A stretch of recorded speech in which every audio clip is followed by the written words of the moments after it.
tawasud atau istilahnya tadi berada di tengah-tengah, itu ulama menyatakan jadi tawasud itu imma fil aqaid wa imma fil akmal wa imma fil akhlak. Jadi konsep moderasi itu kalau kata Imam As-Suyuti, moderasi berada di tengah-tengah itu ada kalanya dalam proses akhlak. Jadi akhlak yang berada di tengah-tengah. Contohnya apa akhlak yang berada di tengah-tengah? Jadi kalau kita berharap berhusnudon, itu urusan akhlak. Kalau kita berharap, bercita-cita, roja, itu harus berada di tengah-tengah. Jangan terlalu patah semangat, nggak punya roja, tapi jangan rojaknya kebablasan. Terlalu optimis tapi nggak pernah ngaji. Tidak tahu ngaji tapi optimis pinter. Nah, itu rojaknya tidak pas di tengah-tengah. Itu contoh saja. Atau terlalu patah semangat. Patah semangat akhirnya nggak punya rojak, nggak punya optimis. Jadi rojak itu berada di tengah-tengah. Itu adalah salah satu konsep akhlak. Seperti yang kemarin sudah kami sampaikan juga kepada mahasiswa beberapa, termasuk akidah. Jadi akidah juga begitu, karena ini juga sesuatu yang sensitif. Pernah ini sebuah cerita. Suatu ketika Nabi itu kalah perang, yakni perang Uhud. Di mana dalam perang Uhud itu Nabi sudah berdarah-darah, bercucuran darah. Dalam kondisi seperti itu Nabi mendoakan jelek kepada musyrikin yang memusuhi, yang saat itu menang dalam perang Uhud. Kemudian Nabi sampai melaknat mereka. Tapi ternyata Allah menjawab lain. Dalam ayatnya Allah menyatakan laisa laka minal amri min syai'.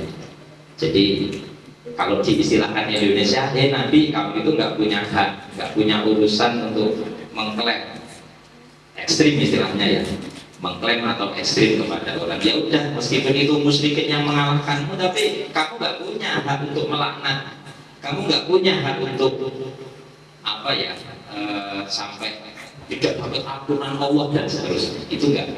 Tapi ternyata benar, realitanya dibalik saat itu banyak sahabat yang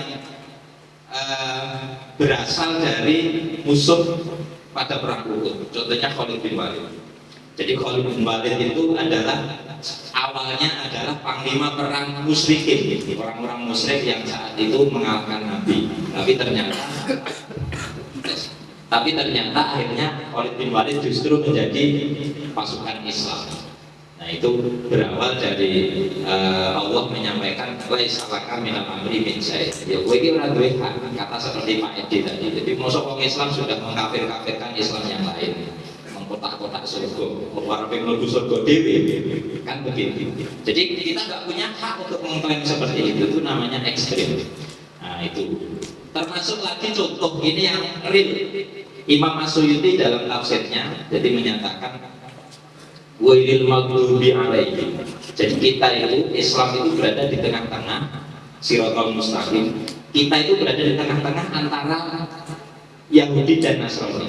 Kalau Yahudi itu dikatakan maghdub alaihim, dibenci. Mengapa dibenci? Karena orang-orang Yahudi itu tidak hanya mendustakan nabinya saja, tapi mengganti hukum. Jadi orang Yahudi itu sampai mengganti hukum. Wahyu yang diturunkan kepada Nabi Musa diganti dan seterusnya. Akhirnya sampai statusnya maghdub alaihim, dibenci oleh Allah.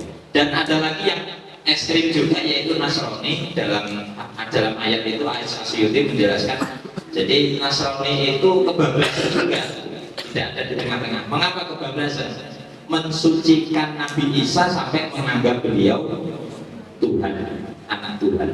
Nah itu saking percayanya akhirnya kebablasan seperti Nasrani. Yang Yahudi saking tidak percayanya akhirnya mendustakan dan merubah ayat Al-Quran. Nah itu makanya kita berada di tengah-tengah. Jadi makanya kita disuruh berdoa ihdinas siratal mustaqim, ihdinas siratal. Tapi meskipun begitu ya, meskipun dalam Al-Quran kita mengecap kalau Yahudi Nasrani itu adalah sesat. Meskipun begitu, dalam Islam kita dalam urusan sosial kita nggak boleh berbuat semena-mena sama Yahudi Nasrani. Buktinya dalam Islam itu ada konsep jizyah. Ini dalam fikih, dalam Islam itu ada konsep jizyah. Jizyah itu adalah pembayaran pajak bagi non Muslim atau Yahudi Nasrani. Mereka yang hidup dengan Islam tidak mau masuk Islam, itu sama Islam dibiarkan. Pembiaran Islam ini bukan dalam rangka membiarkan kekufuran, tidak. Tapi karena biar yang penting kita sudah menyampaikan Islam, kita sudah berdakwah dengan toleran, tidak keras, tidak pakai pedang. Kalau kamu nggak masuk Islam saya bunuh, tidak begitu.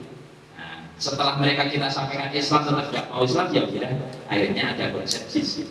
Jizyah itu pembayaran pajak yang dibebankan kepada orang-orang non Muslim. Itu kalau berada di dunia di negara Islam. Kalau sekarang sepertinya jizyah sudah tidak jarang berlaku lagi. Mungkin ada di beberapa negara yang masih memberlakukan.